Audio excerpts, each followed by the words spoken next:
Hello everyone, am I audible?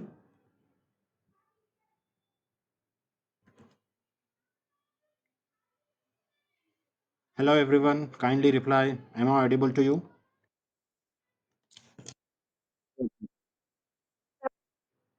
Okay fine या तो देखिए अभी तक हमने जो टॉपिक्स कवर किए हैं वो टॉपिक्स फर्स्ट ऑफ ऑल हमने देखा कि सबसे पहले मैं फॉन्ट बड़ा कर लेता हूँ just a minute. Okay yes, अभी आपको अच्छी तरह दिखाई दे रहा होगा। Okay, so first of all हमने जो कवर किया था फर्स्ट सेशन में, आज जो है हमारा डे 3 है। तो ये वाला टॉपिक जो है हमने डे 1 में essentials of a valid contract. तो एक कॉन्ट्रैक्ट, वैलिड कॉन्ट्रैक्ट किसको बोलेंगे, उसके एसेंशियल्स वगैरह क्या-क्या होते हैं, ये हमने फर्स्ट सेशन में कवर किया था। तो बहुत सारे एसेंशियल्स वगैरह होते हैं जैसा कि हमने पढ़ा कि एक तो इंटेंशन होना चाहिए लीगल रिलेशन में एंटर होने का वगैरह वगैरह, हमने बहुत सारे इसके रिगार्डिंग एसेंशियल्स वगैरह देखे। एक लॉफुल कंसीडरेशन होना चाहिए। कंसीडरेशन का मतलब क्या? कंसीडरेशन का मतलब एक पर्सन है ए, एक दूसरा दूसरा पर्सन है बी। तो ये ए पर्सन, जैसा कि हम हमारा कॉमन एग्जांपल रिगार्डिंग कार, तो ए पर्सन जो है ऑफर देता है पर्सन बी को कि वो जो है अपनी कार इस पर्सन बी को सेल करना चाहता है। तो ये हो गया ऑफर। तो इसके रिप्लाई में यानी ये जो है 10 लाख रुपीज में अपनी कार जो है क्या करना चाहता है, सेल करना चाहता है। तो ये 10 लाख रुपीज जो देगा ये पर्सन, ये 10 लाख रुपीज जो ये पर्सन देगा, इसको बोलते हैं कंसिडरेशन। तो ये कंसिडरेशन जो है कैसा होना चाहिए, लॉफुल वगैरह होना चाहिए, ये हमने डिटेल में समझा। लॉफुल का मतलब क्या, अनलॉफुल यानी इलीगल नहीं होना चाहिए। इसकी बजाय मान लीजिए ये पर्सन जो है 10 लाख रुपए की बजाय अगर वो बोलता है कि मेरे पास जो है सो एंड सो 10 लाख रुपीज का ड्रग वगैरह मेरे पास है, कोकेन है, कैनबिस है, whatever it may B, तो क्या ये लॉफुल कंसिडरेशन है? नो। तो यानी बहुत सारे ऐसे हमने एसेंशियल्स वगैरह अंडरस्टैंड किए जिसके बिना पर एक कॉन्ट्रैक्ट को वैलिड कॉन्ट्रैक्ट बोला जाएगा। अदरवाइज ये सब एसेंशियल्स वगैरह फुलफिल नहीं होंगे तो फिर एक कॉन्ट्रैक्ट को वैलिड कॉन्ट्रैक्ट नहीं बोला जाएगा। तो हमने बहुत सारे एसेंशियल्स वगैरह पढ़े। कैपेसिटी टू कॉन्ट्रैक्ट मतलब जो भी पार्टी, अब ए और बी का एग्जांपल जो अभी हमने लिया, तो दोनों क्या होने चाहिए, 18 प्लस होने चाहिए और साउंड माइंड होना चाहिए, अनसाउंड माइंड वाले नहीं होना चाहिए। Not disqualified by law, not disqualified by law किसको बोलते हैं हमने डिटेल में समझा। तो इसी तरह free consent, very very important, किसी को जबरदस्ती फोर्सफुली वगैरह जो है कॉन्ट्रैक्ट में एंटर करने के लिए फोर्स किया गया हो, ऐसा मामला नहीं होना चाहिए। और अदर बहुत सारे हमने क्या देखे इसके रिगार्डिंग डिटेल्स वगैरह देखे।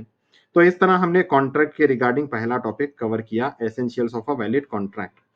और आज थोड़े कुछ नए लोग वगैरह मुझे दिखाई दे रहे हैं, तो मैं उन नए लोगों को जो है बस शॉर्ट में मेरे नोट्स वगैरह का स्ट्रक्चर अंडरस्टैंड कराना चाहूँगा, एक्सप्लेन करना चाहूँगा। Just a minute. तो देखिए अभी तक मैंने आपको जो है डिटेल में समझाया कि नोट्स वगैरह जो है कैसे होने चाहिए। नोट्स वगैरह जो है बिल्कुल एक नोट्स का एक पर्टिकुलर स्ट्रक्चर होता है।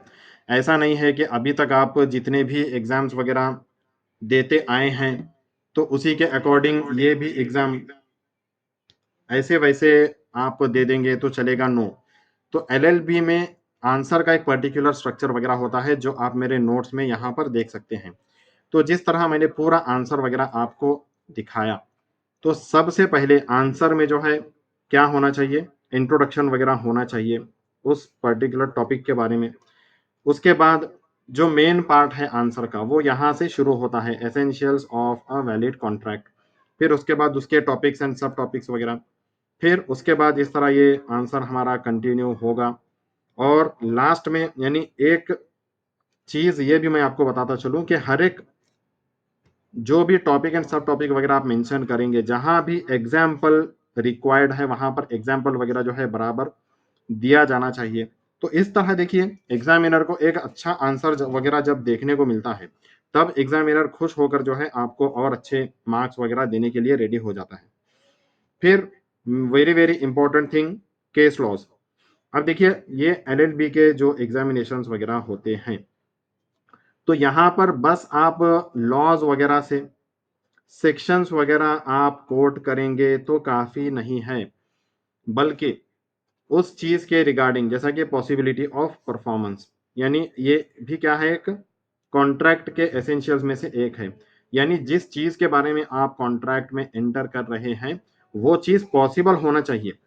वो चीज़ क्या होना चाहिए? पॉसिबल होना चाहिए। यानी एक पर्सन ए है मान लीजिए, वो पर्सन बी के साथ कॉन्ट्रैक्ट कर रहा है कि तुम अगर चाँद तोड़ कर लाओगे, तो मैं तुम्हें 1 करोड़ रुपए दूँगा। तो ये बकवास बातें हैं सब, यानी ये इम्पॉसिबल चीज़ें हैं। तो बोलने का मतलब ये है कि इस तरह इसके रिगार्डिंग सिर्फ सेक्शंस वगैरह मेंशन करना कंपल्सरी नहीं होता, बल्कि जो केसेस वगैरह गुजरे होते हैं, चाहे हाई कोर्ट के हो, सुप्रीम कोर्ट के हो वगैरह वगैरह, तो वो भी आपको मेंशन करना होता है। तो इस तरह बिल्कुल सिस्टमेटिकली आप फर्स्ट ऑफ ऑल स्ट्रक्चर वगैरह देख सकते हैं आंसर का। बिल्कुल सिस्टमेटिकली ईच एंड एवरीथिंग आपको हेडिंग वगैरह जो है एक पर्टिकुलर फॉर्मेट में देखने को मिलेगी, बोल्ड में, इटैलिक में वगैरह।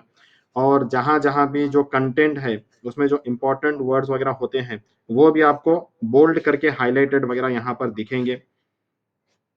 और ये बिल्कुल बुलेट्स वगैरह फॉलो करते हुए, ताकि देखिए पढ़ने के मतलब आंसर देखने के बाद जो है स्टूडेंट्स को चक्कर नहीं आना चाहिए, मतलब टेंशन नहीं आना चाहिए, बोर नहीं लगना चाहिए। और ये सब चीज़ें वगैरह जब होती हैं स्टडीज़ के टाइम पर, तो फिर नींद वगैरह आना शुरू हो जाती है और पढ़ाई जो है बिल्कुल बर्बाद हो जाती है। तो इस तरह बिल्कुल एक इंटरेस्टिंग आपको स्ट्रक्चर वगैरह यहाँ पर देखने मिलता है। और केस लॉज़ इस तरह, यानी रिप्रेजेंटेशन केस लॉस का किस तरह करना है, ये बेसिकली इस तरह भी आप कर सकते हैं कि ये हुए फर्स्ट पार्टी इस केस की, फिर बीच में वर्सेस, फिर ये है सेकंड पार्टी, और इस केस में पर्टिकुलरली क्या हेल्ड हुआ था। तो इस तरह आपको पूरा आंसर वगैरह मेंशन करना होता है। फिर इसके बाद लास्ट में कंक्लूजन, कि इस पूरे टॉपिक से आपने क्या कंक्लूड किया। तो ये आपको बिल्कुल सिस्टमैटिक आंसर वगैरह यहाँ पर देखने को मिलता है। और उसके बाद short notes, very very important. यानी देखिए ये ऊपर आपने जो भी आंसर वगैरह देखा, जैसा मैंने आपको बताया कि बहुत सारे नोट्स में क्या होता है, एक तो आंसर जो है बड़ा बिग लॉन्ग आंसर वगैरह होता है, और पूरे सेक्शंस वगैरह ये सब डेफिनेशन वगैरह क्योंकि वो नोट्स वालों को जो है बिल्कुल कॉम्पैक्ट साइज में पूरा सब कुछ कवर करना होता है। तो इसकी वजह से पूरा सब मिलाकर जो है एकदम कंजस्टेड नोट्स वगैरह वो लोग बना देते हैं। तो इस तरह के जो लेंदी आंसर्स वगैरह होते हैं, जिसमें एक पूरा पैराग्राफ के फॉर्म में पूरे का पूरा आंसर वगैरह जो है, यानी एक पैराग्राफ जैसा इतना बड़ा दिखाई देता है, तो ये इंटरेस्टिंग नहीं लगता स्टडी करने में। तो अगेन जैसा मैंने आपको बोला कि ये आंसर वगैरह तो याद होता नहीं है, बट नींद बहुत अच्छी आती है। तो ये सब प्रॉब्लम्स वगैरह ना हो, इसकी वजह से मैं मेन आंसर, यानी मेन आंसर यहाँ पर खत्म हो गया। मेन आंसर के बाद मैं इसी आंसर के शॉर्ट नोट्स वगैरह आपको प्रोवाइड करता हूँ।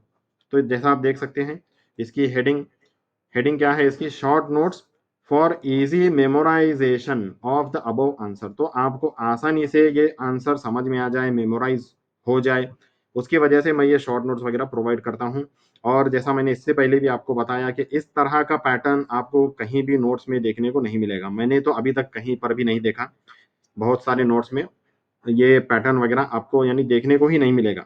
तो बिल्कुल जैसा मैंने मेरे प्रोमो वीडियोस में, एडवर्टाइजिंग वगैरह में आपको जिस तरह बताया कि स्टूडेंट फ्रेंडली नोट्स, शॉर्ट में लिख रहा हूँ मैं। तो स्टूडेंट फ्रेंडली का मतलब ही यही है कि स्टूडेंट को जो है पढ़ने में थोड़ा इंटरेस्ट आना चाहिए। तो अब ये शॉर्ट नोट्स कैसे मैंने बनाए हैं, वो मैं आपको थोड़ा-सा दिखा दूँ, कि जिस तरह आप देख सकते हैं कि ऊपर के जो है बिल्कुल लेंदी पॉइंट्स, पैराग्राफ्स वगैरह को मैंने जो है बुलेट फॉर्म में वगैरह कन्वर्ट किया है। तो इस तरह जब भी आप कोई टॉपिक वगैरह स्टडी करेंगे, तो सबसे पहले आपको ये ऊपर वाला आंसर ना पढ़ते हुए सबसे पहले आपको ये शॉर्ट नोट्स वगैरह स्टडी करना है।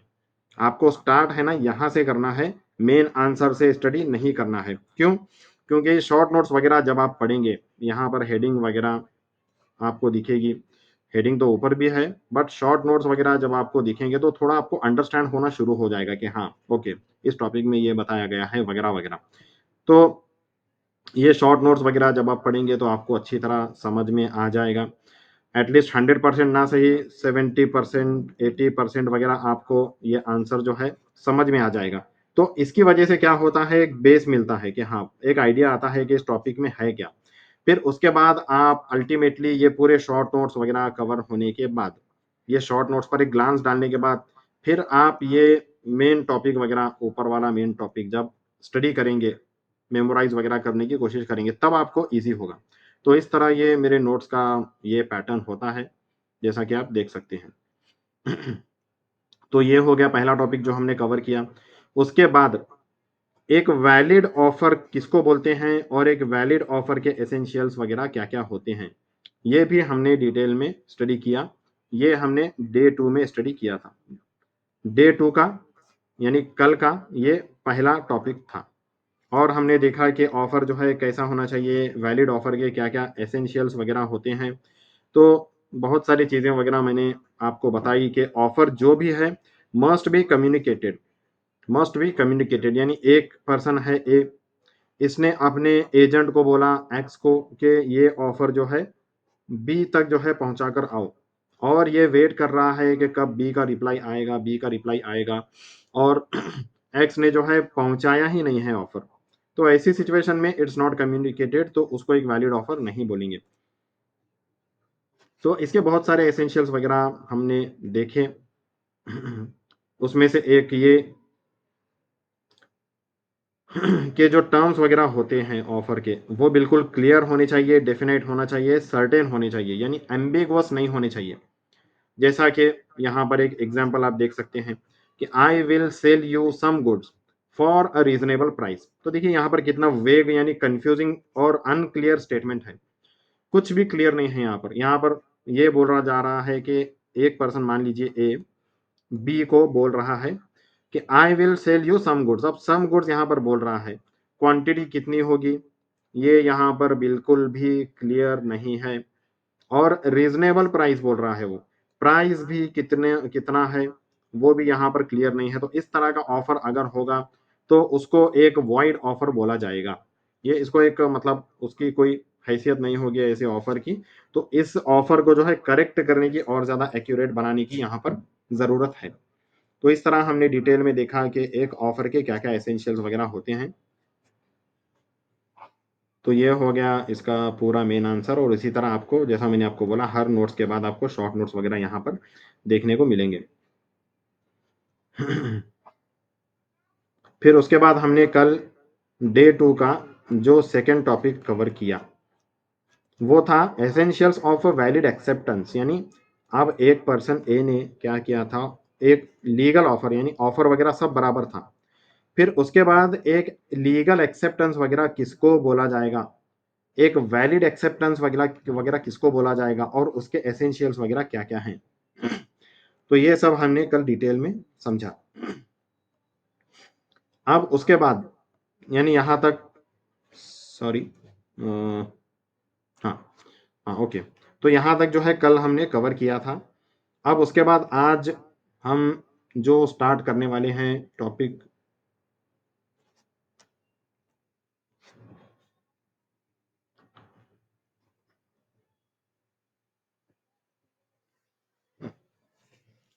Just a minute.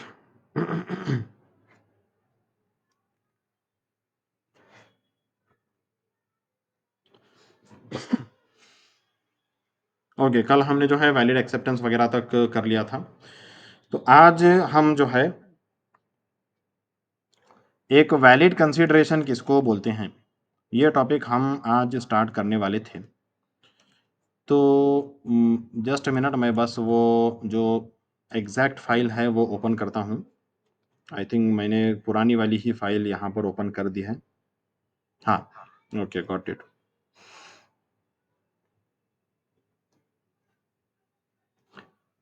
तो अभी तक अगर किसी का कुछ डाउट वगैरह है, जो भी हमने 3 टॉपिक्स वगैरह कवर किए, तो सबसे पहले मेरी रिक्वेस्ट ये है कि देखिए, जो भी मैं आपको यहाँ पर कवर करता हूँ, आपके एग्ज़ाम वगैरह के लिए तो अभी बहुत टाइम होगा, बट एटलीस्ट आप लोग क्या कीजिए, आप लोग जो है क्लासेस होने के बाद नोट्स पर जो है थोड़ा-सा आप एक ग्लांस वगैरह डालिए, यानी एक शॉर्ट रिवीजन वगैरह जिसको बोलेंगे।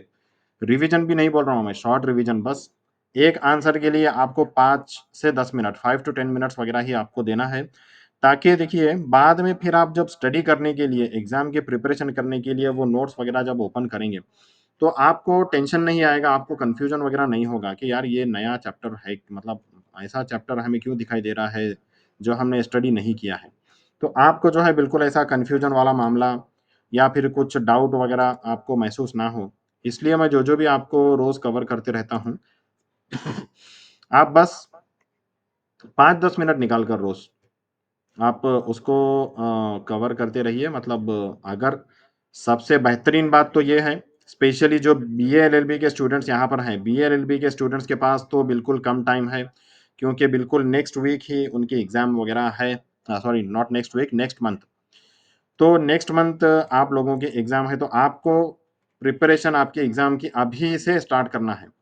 बिल्कुल मैं जो आपको टीच कर रहा हूँ, आपको ये सेशन खत्म होने के बाद आपके घर पे आपको जो है सिर्फ़ पढ़ना नहीं है, सिर्फ़ रिवीज़न नहीं करना है, बल्कि आपको एग्ज़ाम के हिसाब से आप जो भी बाय हार्ट करते हो या जो भी आपका मेथड वग़ैरह होगा, उस हिसाब से आपको स्टडी करना है।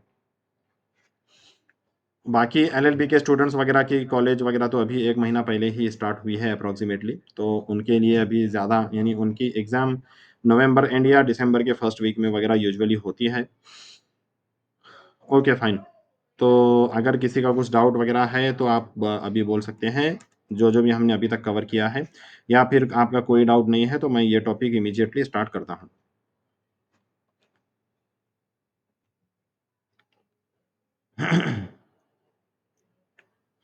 ओके, फाइन, तो मैं डायरेक्टली आज का नया टॉपिक स्टार्ट करता हूँ। जैसा मैंने आपको बताया कि एक वैलिड कंसिडरेशन किसको बोलेंगे? Valid consideration first of all होता क्या है? और एक वैलिड कंसिडरेशन के एसेंशियल्स वग़ैरह क्या-क्या होते हैं? जिस तरह हमने देखा कि एक कॉन्ट्रैक्ट में क्या-क्या चीज़ें होनी चाहिए, तभी जाकर उसको एक वैलिड कॉन्ट्रैक्ट वग़ैरह बोला जा सकता है। तो उसी तरह एक कंसिडरेशन में क्या-क्या चीज़ें होनी चाहिए ताकि उसको एक वैलिड कंसिडरेशन वग़ैरह बोला जा सके। तो ये हम इस पर्टिकुलर टॉपिक में अंडरस्टैंड करने वाले हैं। So let's quickly start. सबसे पहले जहाँ तक इंट्रोडक्शन की बात है, कंसिडरेशन बोलते किसको हैं? Consideration very simple, consideration is the price for a promise. एक प्राइस जो होता है प्रॉमिस के बिहाफ़ पर, उसको बोलते हैं consideration. Something of value given in return for a promise. तो ये जो प्रॉमिस होता है, उसके लिए जो इन रिटर्न दिया जाता है, उस वैल्यू को बोलते हैं कंसिडरेशन इन सिंपल वर्ड्स। जैसा कि मैंने आपको एक्सप्लेन किया, ए ने कार बेचने का ऑफ़र दिया बी को, और बी ने क्या किया, जो ए ने प्राइस वग़ैरह डिमांड किया था 10 लाख रुपीज़, तो ये है कंसिडरेशन। तो अब देखिए ये कंसिडरेशन के regarding, it is the foundation of every enforceable contract. तो ये क्या है, जो भी एक कॉन्ट्रैक्ट, एनफोर्सिएबल कॉन्ट्रैक्ट यानी लीगल कॉन्ट्रैक्ट वग़ैरह होता है, उसका फाउंडेशन होता है ये। ये क्या होता है? उसका फाउंडेशन होता है कंसिडरेशन। अब सेक्शन 10 के रिगार्डिंग हमने डिटेल में पढ़ा। सेक्शन 10 किसके बारे में है? जो भी एक कॉन्ट्रैक्ट के एसेंशियल्स वगैरह होते हैं, तो वो क्या-क्या होते हैं, वो हमने डिटेल में पढ़ा। जैसा कि contracts must be made by free consent. Contract जो है, दोनों पार्टीज़ बिल्कुल फ्री कंसेंट के साथ, नॉट फोर्सफुली एंटर होना चाहिए। बिटवीन कॉम्पिटेंट पार्टीज़ किसको बोलते हैं? वो मैंने आपको समझाया कि अंडर 18 नहीं होना चाहिए, अनसाउंड माइंड वाला पर्सन नहीं होना चाहिए, वगैरह-वगैरह। For a lawful consideration and object. तो देखिए, एक कंसिडरेशन के बारे में यहाँ पर जिस तरह लिखा हुआ है कि कंसिडरेशन लॉफुल होना चाहिए, अनलॉफुल नहीं होना चाहिए। Ensures mutuality of obligation. तो इसकी वजह से म्यूचुअलिटी ऑफ ऑब्लिगेशन, मतलब सिर्फ यहाँ पर जो है ए ही अपनी ड्यूटी वगैरह पूरी नहीं कर रहा है। ए की ड्यूटी क्या है इस पर्टिकुलर कार वाले कॉन्ट्रैक्ट में, कि वो कार जो है बी को सेल करे। यहाँ उसी तरह बी की क्या ड्यूटी है कि यहाँ पर जो 10 लाख रुपीस कंसिडरेशन है, वो बी ए को दे दे। तो इस तरह दोनों म्यूचुअल ऑब्लिगेशन, दोनों पर ये ऑब्लिगेशन है। Each party both gives and receive something of value. तो दोनों पार्टी यहाँ पर क्या कर रहे हैं, एक वैल्यू वगैरह दे रहे हैं और एक ले रहा है। Without consideration agreements are void. अब ये पहले हम इसको थोड़ा बाहर रखते हैं और जनरल स्टेटमेंट समझते हैं। अगर कंसिडरेशन नहीं होगा तो ऐसे एग्रीमेंट्स वगैरह क्या होंगे, वाइड। अब वाइड किसको बोलते हैं, मैंने आपको सेशन 1 में डिटेल में समझाया है।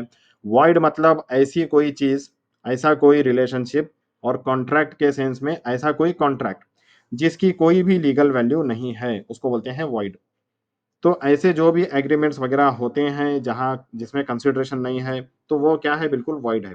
लेकिन अब हम इसको समझते हैं। सेक्शन 25 वगैरह जब आप पढ़ेंगे तो इसमें एक्सेप्शंस वगैरह दिए हुए हैं कि कौन कौन से ऐसे कॉन्ट्रैक्ट्स वगैरह हैं। देखिए एक्सेप्शंस आर ऑलवेज देयर। तो कौन कौन से ऐसे कॉन्ट्रैक्ट्स वगैरह हैं जहां पर कंसिडरेशन नहीं भी होगा, तब भी वो एक वैलिड कॉन्ट्रैक्ट माना जाएगा। ये हम डिटेल में नीचे पढ़ने वाले हैं। तो यहाँ तक आई होप कि आपको इंट्रोडक्शन सभी अच्छी तरह समझ में आया होगा। उसके बाद हम स्टेट्यूटरी डेफिनेशन यानी इंडियन कॉन्ट्रैक्ट एक्ट 1872 में जो डेफिनेशन दी गई है हम उसको अंडरस्टैंड करते हैं। सेक्शन 2D में ये कंसिडरेशन की डेफिनेशन वगैरह दी गई है। Section 2D, when at the desire of the promisor. देखिए प्रोमिसर किसको बोलते हैं, यहाँ पर जो प्रॉमिस कर रहा होता है, यानी ए और बी का ये अगर कॉन्ट्रैक्ट है तो इसमें प्रॉमिसर कौन है, ए। तो प्रॉमिसर के डिजायर पर the promisee or any other person has done और एब्सटेंड फ्रॉम डूइंग। तो ये टू डू और एब्सटेनेंस यानी कुछ करना या कुछ करने से रुक जाना। अगर किसी ने ऐसा किया है, यानी वही बात यहाँ पर कार वाली एग्जाम्पल में जो है, इसने क्या किया, ए के मर्जी पर, ए के डिमांड पर, यानी क्योंकि ए कार बेच रहा था तो बी ने क्या किया, 10 लाख रुपीज वगैरह दिए। अब ये डिजायर जो बोला गया है यहाँ पर, ये डिजायर मतलब जो कंसिडरेशन आना चाहिए बी की तरफ से, ये ए के डिजायर के अकॉर्डिंग आना चाहिए। अगर ए बोलता है कि मुझे अभी का अभी नाउ पैसा चाहिए, तभी ये कॉन्ट्रैक्ट बनेगा, अदरवाइज नहीं बनेगा। तो बी को अकॉर्डिंगली 10 लाख रुपए देने चाहिए। अगर ऐसी बात है कि ए बोलेगा कि देखिए मुझे अभी पैसों की जरूरत नहीं है, हम कॉन्ट्रैक्ट ऐसा बनाएंगे कि नॉट नाउ बट 6 मंथ्स के बाद आप मुझे क्या करेंगे, 6 मंथ्स के बाद ये 10 लाख रुपए देंगे, इस तरह कॉन्ट्रैक्ट में मेंशन किया जाएगा। तो यानी वही बात, अगर अभी दो करके अगर ए बोलेगा, उसका डिजायर ये है, तो उसके अकॉर्डिंग बी को करना होगा। सिमिलरली अगर वो बोलेगा कि नहीं मुझे 6 महीने के बाद ये चाहिए, तो अकॉर्डिंगली ए के डिजायर के अकॉर्डिंग उसको एक्ट करना पड़ेगा। टू डू और नॉट टू डू, जैसा कि या तो उसने कुछ किया है या तो फिर कुछ करने से वो रुक गया है। टू डू की और नॉट टू डू की एग्जांपल वगैरह हमने डिटेल में देखी है। और does or abstains from doing, और promises to do or abstain from doing something. Such act, यानी यहां पर बात यह हो रही है कि चाहे पास्ट की बात हो या प्रेजेंट की बात हो या फ्यूचर की बात हो, तो यहां पर कोई भी एक्ट के रिगार्डिंग, चाहे वो किसी भी टेंस का हो, कॉन्ट्रैक्ट बनाया जा सकता है। सच एक्ट एब्सटिनेंस और promise is consideration for the promise. तो ये ऐसा जो भी एक्ट होता है, सच एक्ट, उसको क्या बोलेंगे, कंसिडरेशन वगैरह बोलेंगे उस पर्टिकुलर प्रॉमिस के लिए। इसका मीनिंग क्या है, ये टेक्निकल लैंग्वेज होती ही ऐसी है कि थोड़ा सा इसको और ज़्यादा ध्यान देना पड़ता है। यानी कंसिडरेशन बोलेंगे किसको, उसमें एक्ट होता है। एक्ट क्या है यहाँ पर, जैसा कि 10 लाख रुपीज़ वगैरह बी दे रहा था। या एब्सटिनेंस, कोई काम करने से रुक जाना। और promise, done at the desire of promiser. तो ये किसके डिजायर पर होना चाहिए, जो प्रॉमिसर है उसके डिजायर पर होना चाहिए।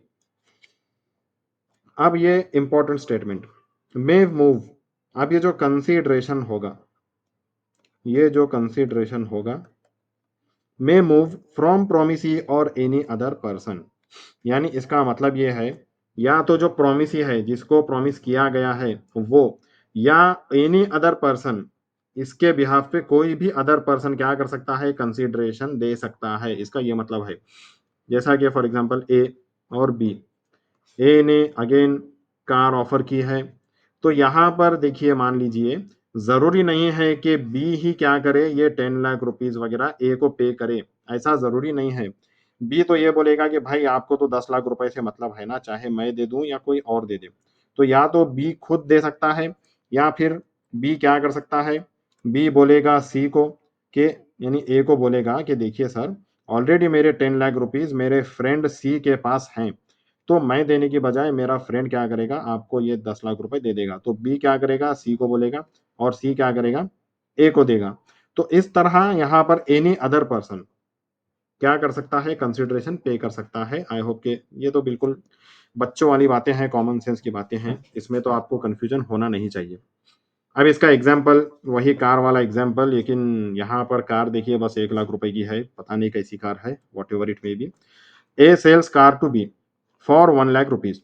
तो यहाँ पर ए क्या कर रहा है, बी को कार सेल कर रहा है, लेकिन 1 लाख रुपए के लिए, 1 लाख रुपए में money and car are mutual consideration. तो ये मनी भी एक क्या है, कंसिडरेशन है, कार भी क्या है, कंसिडरेशन है। किसके लिए, देखिए ए के लिए कंसिडरेशन क्या है, ए के लिए ये 10 लाख रुपए, क्यों, क्योंकि कार तो वो दे रहा है। उसी तरह बी को क्या कंसिडरेशन मिल रहा है यहाँ पर, कार। तो उसी तरह नॉट ओनली दिस, सिर्फ ये 10 लाख रुपीज ही नहीं बल्कि ये कार भी जो है वो भी क्या है, एक कंसिडरेशन ही है। तो आई होप कि डेफिनेशन वगैरह आपको समझ में आई होगी। अब इसके बाद हम देखते हैं कंसिडरेशन का इंपॉर्टेंस क्या है। Importance of consideration, section 25, an agreement made without consideration is wide. जैसा हमने पढ़ा, एक ऐसा एग्रीमेंट जिसमें कंसिडरेशन है ही नहीं, तो वो क्या है, बिल्कुल वाइड है, उसका अब कोई भी लीगल वैल्यू वगैरह नहीं है। Consideration differentiates legal contracts from gratuitous promises. तो ये देखिए कंसिडरेशन ये क्या करता है, डिफरेंशिएट करता है। यानी देखिए एक होते हैं लीगल कॉन्ट्रैक्ट्स वगैरह और एक होते हैं ग्रेचुटस प्रोमिसेस वगैरह। ग्रेचुटस प्रोमिसेस मतलब क्या, यानी मान लीजिए एक पर्सन, मान लीजिए कोई सेठ है, कोई ओनर वगैरह, बहुत बड़े घर का मालिक वगैरह। अब उसके पास जो है एक बेगर वगैरह आ जाता है, भीख मांगने वाला वगैरह आ जाता है, और बहुत बड़ा बंगला वगैरह देखकर ये बेगर वगैरह बोलता है कि सर मैं तो 4 दिन से भूखा हूँ, आप जो है कुछ दे दीजिए वगैरह वगैरह, मेरे पास घर भी नहीं है, एटसेट्रा एटसेट्रा, ये बोलता है। अब ओनर क्या बोलता है कि क्या हकीकत में 4 दिन से तुम मतलब जो भी है भूखा वगैरह है, घर भी नहीं है, ओके फाइन, मैं जो है तुमको एक घर वगैरह दे दूंगा, और ये घर वगैरह के साथ साथ मैं रोज तुमको खाने वगैरह मतलब खाना वगैरह भी दूंगा करके रहम खाकर बोल देता है। तो यहाँ पर क्या है, बी ने सॉरी ओनर ने जो है बेगर के साथ प्रॉमिस किया है, क्या, ये घर देने का और रोज खाना वगैरह देने का। अब ये क्या है, ग्रेचुटस प्रॉमिस है, ये कोई लीगल कॉन्ट्रैक्ट नहीं है कि ओनर जो है बेगर को कुछ दे रहा है बदले में, बेगर वगैरह इसके लिए ओनर के लिए कुछ कर रहा है, नो। तो अब ये ग्रेचुटस प्रॉमिस वगैरह जो है इसको एक पर्सनल कॉन्ट्रैक्ट, पर्सनल प्रॉमिस की तरह लिया जाता है, नॉट अ लीगल कॉन्ट्रैक्ट।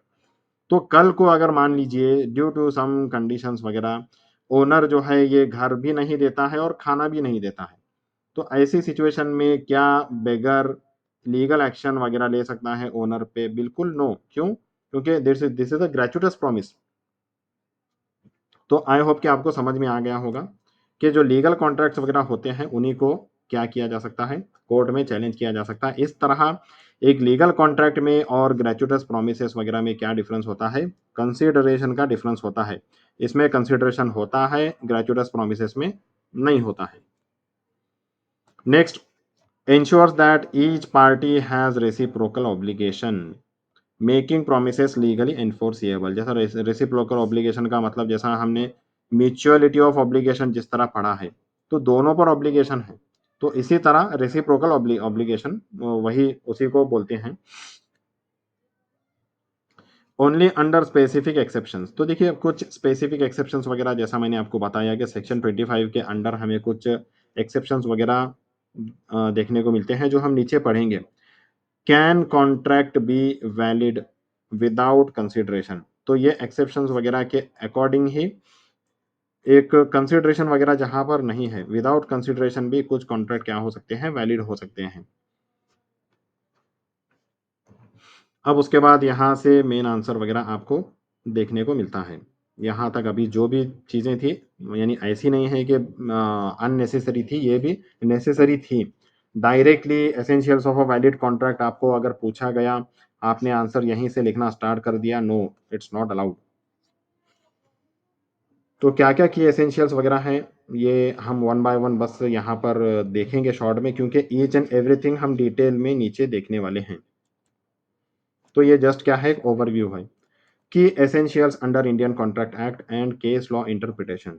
तो ये इंडियन कॉन्ट्रैक्ट एक्ट के अकॉर्डिंग और केस लॉज के अकॉर्डिंग कौन कौन से एसेंशियल्स हैं एक वैलिड कंसिडरेशन के, ये हमें यहाँ पर देखने को मिलते हैं। तो सबसे पहली बात, must move at the desire of promisor. तो प्रोमिसर के डिजायर पर ये मूव होना चाहिए, ये हमने इसको डिटेल में समझा है। Must move from promisee or any other person, जैसा मैंने आपको समझाया सी का एग्जाम्पल लेकर के, ये प्रोमिसी क्या करता है, बोलता है कि मैं नहीं दूंगा, मेरी बजाय ये कोई अदर पर्सन वगैरह आपको पे करेगा। Next, may be past present और फ्यूचर, ये हम नीचे पढ़ेंगे कि पास्ट प्रेजेंट फ्यूचर वगैरह के अकॉर्डिंग, यानी तीनों के अकॉर्डिंग किस तरह कॉन्ट्रैक्ट बनाया जा सकता है। Must be real not illusory, तो जो कंसिडरेशन है वो रियल होना चाहिए। ऐसा नहीं होना चाहिए कि एक पर्सन जो है ए बोल रहा है, यानी ए जो है अपनी कार सेल कर रहा है और बी बोल रहा है कि मैं तुमको जो है 10 लाख पैसे नहीं बल्कि 10 लाख नेकियां दूंगा वगैरह। तो यार ये या जो भी है, मैं तुम्हारे लिए दुआ करूंगा वगैरह, तो ये एक वैलिड कंसिडरेशन नहीं है। इवन अगर वो दुआ वगैरह करे, वो भले ही जो भी है उसको ठीक लगे, लेकिन कोर्ट में जब चैलेंज होगा तो फिर इसको एक इनवैलिड कंसिडरेशन, इनवैलिड कॉन्ट्रैक्ट माना जाएगा। तो ये इल्यूजरी नहीं होना चाहिए, रियल कंसिडरेशन होना चाहिए। मस्ट बी लॉफुल, जैसा मैंने आपको बोला कि वो 10 लाख रुपए की बजाय जो है उतनी ही अमाउंट का अगर ड्रग्स वगैरह दे रहा है, तो ये क्या है, अनलॉफुल कंसिडरेशन होगा। तो इसलिए जो कंसिडरेशन होना चाहिए वो लॉफुल होना चाहिए। Need not be adequate, need not be adequate मतलब मान लीजिए एक पर्सन है ए और वो जो है कार जो सेल कर रहा है, अब हुआ ये कि ए जो है बी का एक बहुत क्लोज रिलेटिव वगैरह निकला, बाद में मालूम पड़ा, what ever it may B, what ever may be the situation, तो उसकी वजह से वो बोल रहा है कि नहीं भाई, आप जो है 10 लाख रुपए नहीं, मुझे बस 1 लाख रुपए ही दे दो, मैं, आप तो क्या मेरे क्लोज रिलेटिव हैं, तो 10 लाख नहीं, आप बस 1 लाख रुपए दे दो। तो तब भी अगर वो कंसिडरेशन इन एडिकेट है, तब भी ये एक वैलिड कॉन्ट्रैक्ट होगा। मस्ट बी पॉजिटिव और नेगेटिव, यानी पॉजिटिव और नेगेटिव मतलब कुछ करने के रिगार्डिंग अगर कॉन्ट्रैक्ट है, और नॉट टू डू, या किसी चीज से दूर रहने के लिए ये कॉन्ट्रैक्ट है। Performance of existing duty is not valid consideration. तो ये अगर एग्जिस्टिंग ड्यूटी, अभी एग्जिस्टिंग ड्यूटी किसको बोलते हैं और उसके परफॉर्मेंस को कंसिडरेशन नहीं बोला जाएगा, ये हम डिटेल में नीचे पढ़ेंगे। So let's start with the first essential of valid consideration, desire of promisor. तो प्रोमिसर के डिजायर के अकॉर्डिंग वो कंसिडरेशन मूव होना चाहिए। Act must be done at the promisor's request. तो प्रोमिसर जिस तरह बोलता है, जैसा मैंने आपको बोला, अगर ए बोलेगा कि भाई आप जो है, मैं कार आपको दे देता हूँ अभी, नो प्रॉब्लम, लेकिन आप जो है पैसा मुझे क्या करो, अभी आपके पास रखो, और मैं कॉन्ट्रैक्ट में ये मेंशन करता हूँ कि आप 6 महीने के बाद मुझे पैसा वगैरह दोगे। तो 6 महीने के बाद वो उसके पास, यानी ऑनलाइन या फिर एक वैलिड ट्रांजैक्शन वगैरह के थ्रू ये पैसे वगैरह देता है, तब जायज़ है। अगर ए बोलेगा कि नहीं नहीं, मुझे तो अभी का अभी कंसिडरेशन चाहिए, तो उस प्रोमिसर के अकॉर्डिंग चलना होगा। Not voluntarily or at third party, third person request. तो ये वॉलंटरीली मतलब जो है, ए के अकॉर्डिंग सब कुछ होना चाहिए, यानी बी अगर अपने वॉलंटरीली कुछ कर देता है, या फिर कोई थर्ड पार्टी क्या कर रही है, सी को बोल, यानी सी मान लीजिए कोई थर्ड पार्टी वगैरह है, ए बोल रहा है कि मुझे अभी के अभी नाउ ये पैसा चाहिए, सी जो है ए पर इन्फ्लुएंस कर रहा है कि भाई बी की तबीयत बहुत खराब है, बी की हालत बहुत खराब है, तुम क्या करो, बाद में पैसा ले लो, थोड़े महीनों के बाद ले लो। नो, ये ऐसा नहीं चलेगा। जो भी होना चाहिए प्रोमिसर की डिजायर पर होना चाहिए। In invalid acts done without promisor's desire, अगर प्रोमिसर की जो डिजायर है उसके अगेंस्ट ये सब एक्ट वगैरह हो रहा है तो ऐसी सिचुएशन में इसको इनवैलिड कंसिडरेशन बोला जाएगा और पूरे कॉन्ट्रैक्ट को इनवैलिड माना जाएगा। इसके रिगार्डिंग दो केस लॉज हम यहाँ पर पढ़ते हैं। दुर्गा प्रसाद वर्सेस बलदेव। दुर्गा प्रसाद वर्सेस बलदेव, इस केस में क्या हुआ था, work done at government officers desire. अब देखिए यहाँ पर किसके डिजायर पर काम हो रहा था, जो प्रोमिसर है, जो प्रोमिसर है उसके डिजायर पर नहीं, गवर्नमेंट ऑफिसर के डिजायर पर ये काम वगैरह हो रहा था, तो इसको नॉट वैलिड कंसिडरेशन इसको डिक्लेयर किया गया। Next case Lalman Shukla versus Gauri Dutt. तो ये वाला केस लॉ हमने 2-3 बार समझा है, यहाँ पर शॉर्ट में समझेंगे। क्या होता है, ये होते हैं गौरी दत्त। अब इनका एक चाइल्ड नेफ्यू वगैरह जो है गुम गया होता है, तो अब ये गौरी दत्त क्या करते हैं, इनका एक सर्वेंट होता है लालमन शुक्ला। अब लालमन शुक्ला को जो है ये भेज देते हैं कि भाई जाओ आप ये नेफ्यू वगैरह को जो है ढूंढ कर लाओ। अब बहुत देर हो गया, ये बच्चा जो है मिल नहीं रहा होता है, तो ये क्या करते हैं, लालमन शुक्ला के जाने के बाद, लालमन शुक्ला अब यहाँ नहीं है, वो तो बच्चे को ढूंढने निकल चुके हैं, गौरी दत्त क्या करते हैं, लालमन शुक्ला के जाने के बाद बहुत देर हो रहा है तो वो अनाउंसमेंट कर देते हैं कि जो भी मेरे इस चाइल्ड को, इस नेफ्यू को ढूंढ कर लाएगा तो मैं उनको सो एंड सो रिवॉर्ड वगैरह दूंगा। तो अब यहाँ पर लालमन शुक्ला क्या करते हैं, बच्चे को लेकर आ जाते हैं और आने के बाद इनको पता चलता है कि इन्होंने क्या किया था, गौरी दत्त ने इनके जाने के बाद एक रिवॉर्ड वगैरह अनाउंस किया था। तो लालमन शुक्ला जो है ये रिवॉर्ड डिमांड करते हैं। गौरी दत्त उनको बोलते हैं कि आप तो निकल चुके थे यहाँ पर, तो ये रिवॉर्ड का अनाउंसमेंट, ये रिवॉर्ड का ऑफर आपके लिए नहीं था। तो ऐसी सिचुएशन में लालमन शुक्ला जो है गौरी दत्त पर केस कर देते हैं। अल्टीमेटली जैसा हम जानते हैं कि कोर्ट ने यहाँ पर यह डिसीजन दिया कि यहाँ पर देखिए ऑफर जो है, कंसिडरेशन का ऑफर, ये लालमन शुक्ला के लिए था ही नहीं। यानी लालमन शुक्ला के पास जो है कोई कंसिडरेशन की बात हुई ही नहीं थी, तो फिर वो कंसिडरेशन प्रोमिसर की डिजायर पर मूव होने का सवाल ही यहाँ पर खड़ा नहीं होता। तो आई होप कि ये बात भी आपको समझ में आई होगी।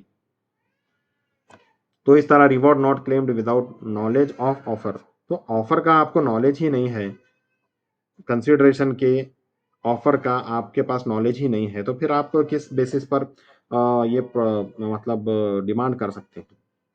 तो आई होप कि ये पर्टिकुलर एसेंशियल आपको अच्छी तरह समझ में आया होगा। उसके बाद नेक्स्ट एसेंशियल है consideration from promisee or any other person, जैसा हमने समझा है ABC वाला example. Indian law allows consideration to move from any person not only the promisee.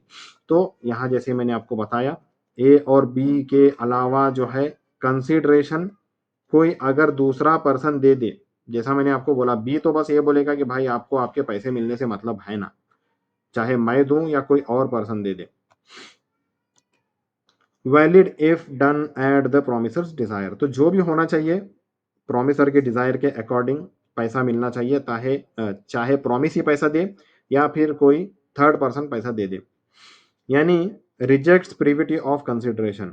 अब देखिए ये दो कंसेप्ट हैं यहाँ पर, प्रीविटी ऑफ कंसिडरेशन, ये इंग्लिश लॉ में देखने को मिलता है, but keeps privity of contract. तो यहाँ पर जो है प्रीविटी ऑफ कंसिडरेशन नहीं है हमारे इंडियन लॉ में, लेकिन प्रीविटी ऑफ कॉन्ट्रैक्ट है। प्रीविटी ऑफ कंसिडरेशन मतलब क्या, कि ए और बी के बीच में अगर ये कॉन्ट्रैक्ट हो रहा है तो फिर अगर ऐसी कंडीशन है कि कंसिडरेशन सिर्फ और सिर्फ बी ही देगा, कोई थर्ड पर्सन तो थर्ड पार्टी नहीं देगा, तो इसको बोलते हैं प्रीविटी ऑफ कंसिडरेशन। तो क्या ये हमारे इंडियन लॉ में है? नो, ये इंग्लिश लॉ में होगा, लेकिन प्रीविटी ऑफ कॉन्ट्रैक्ट हमारे इंडिया में है, इंडियन लॉ के अकॉर्डिंग सही है ये कंसेप्ट। इसका मतलब क्या, ए और बी में जो कॉन्ट्रैक्ट हुआ है, ए और बी में जो कॉन्ट्रैक्ट वगैरह हुआ है, क्या प्रॉमिस, ए कार देगा और बी जो है पैसा देगा, तो मान लीजिए जैसा हम देख रहे हैं कि अभी जो है पैसा नहीं चाहिए ए को, ए बोलता है कि मुझे जो है 6 मंथ्स के बाद आप पैसा दो। इस तरह कॉन्ट्रैक्ट में वगैरह जो है बाकायदा मेंशन भी है 6 महीने बाद की तारीख। तो वहाँ पर गूगल पे, फ़ोन पे या जो भी है ऑनलाइन बैंक ट्रांज़ैक्शन के ज़रिए पैसा दिया जाएगा करके इस तरह मेंशन्ड है। तो ऐसी सिचुएशन में 6 महीने पूरे गुज़र भी गए और ये 10 लाख रुपीज़ वगैरह नहीं मिले। तो यहाँ पर ए को यानी ए जो है बी पर केस कर सकता है। ऑब्वियसली कर सकता है या नहीं कर सकता है? कर सकता है। क्यों? क्योंकि ये अमाउंट अभी तक उसको मिली ही नहीं है। कौन-सी अमाउंट? ये 10 लाख रुपीज़ वाली अमाउंट जो है अभी तक मिली ही नहीं है। तो ऐसी सिचुएशन में सिर्फ़ और सिर्फ़ ए क्या कर सकता है?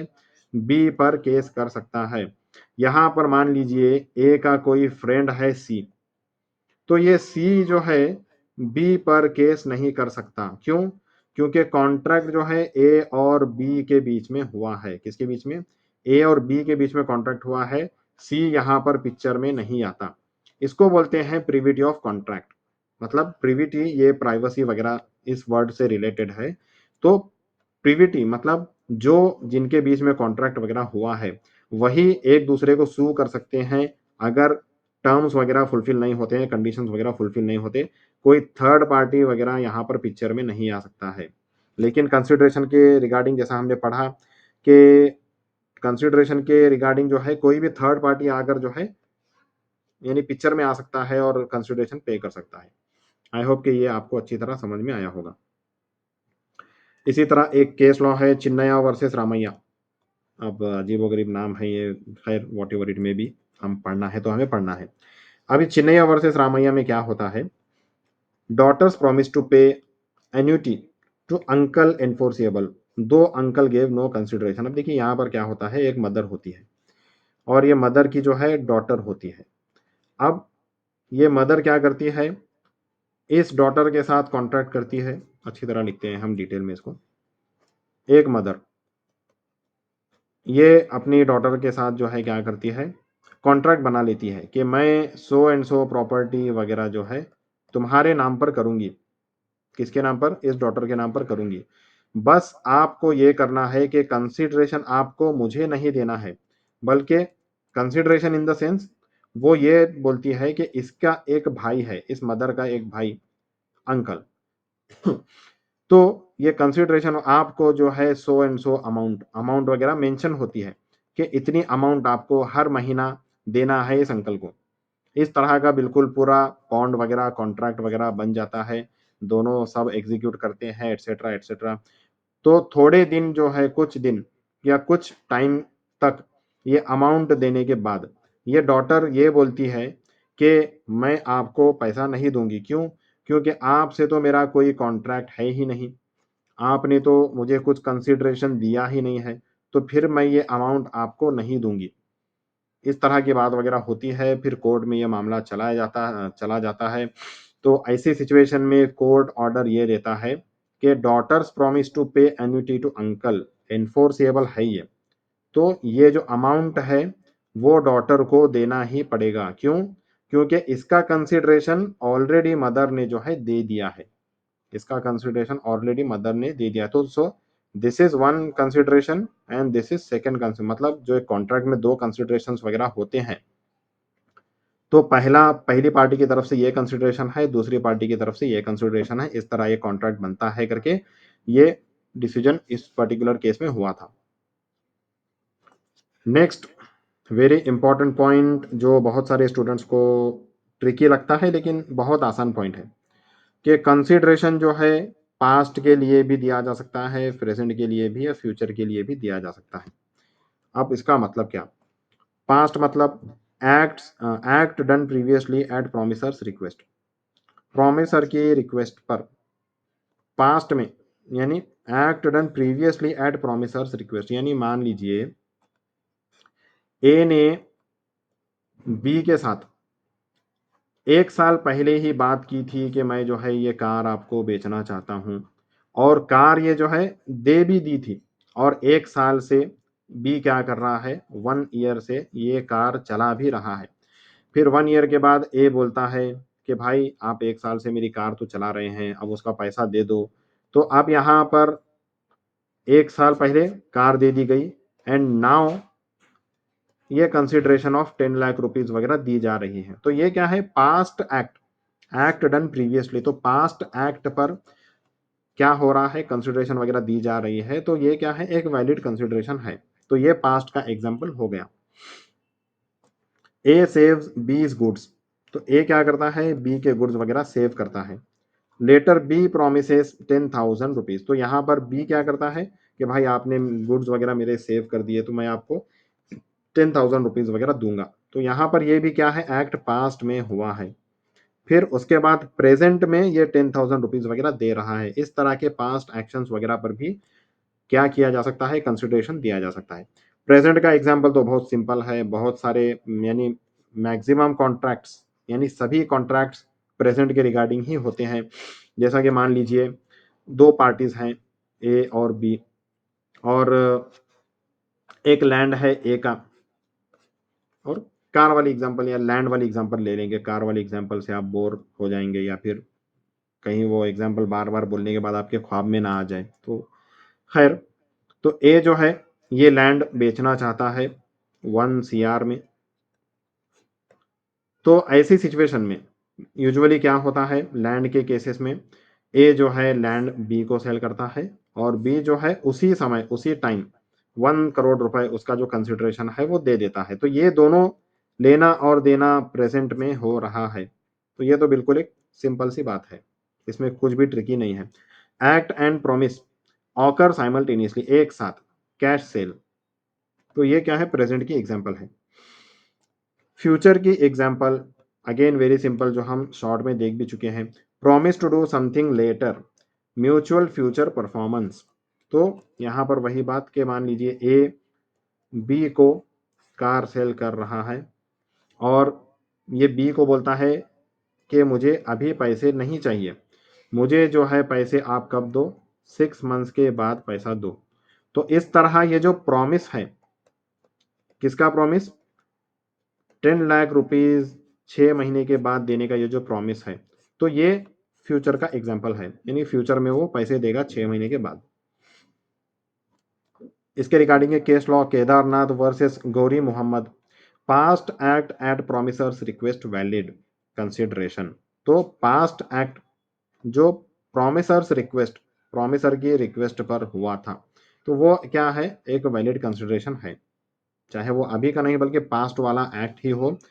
तो ऐसी सिचुएशन में ये एक वैलिड कंसिडरेशन होगा। नेक्स्ट एसेंशियल हम यहाँ पर देखते हैं कि कंसिडरेशन रियल होना चाहिए, इल्यूजरी नहीं होना चाहिए।